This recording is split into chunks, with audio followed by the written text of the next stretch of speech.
These presses put a dent into the sheet, and that dent is 500 years old. I mean, that's the kind of printing that first was called printing.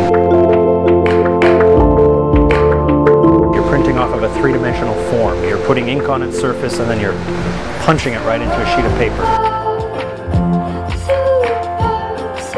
The simple block type, it gets a real body from the impression and from the grittier papers we use.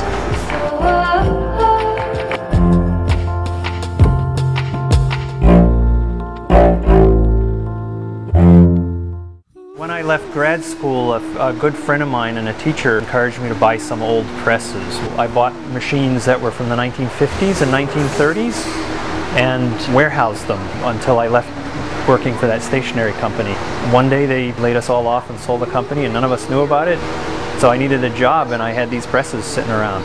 So I set up my shop piece by piece, and it's set up differently from anything what you might call modern, in the sense that it uses all letterpress equipment.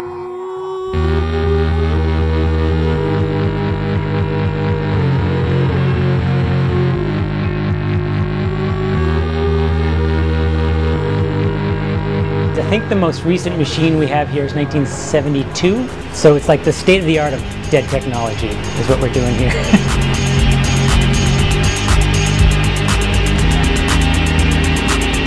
They're big and clanky, but you can tell that there's something real happening. I take the environmental aspect of my trade very seriously. I take a very practical approach to it. We just use a lot less material.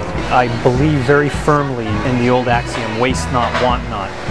And the way that poster is printed is a good reflection of that.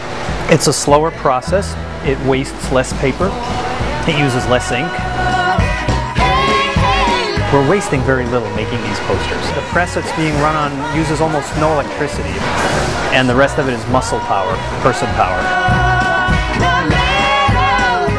There is consumption in everything that you do, and my approach is in the process of doing that, in the process of consuming, try not to lose more than you have to. What I do makes me feel good, it makes my interns feel good, and so there's happiness capital getting built out of the job. We don't just get paid so we can pay our people and our rent. It's good, happy work.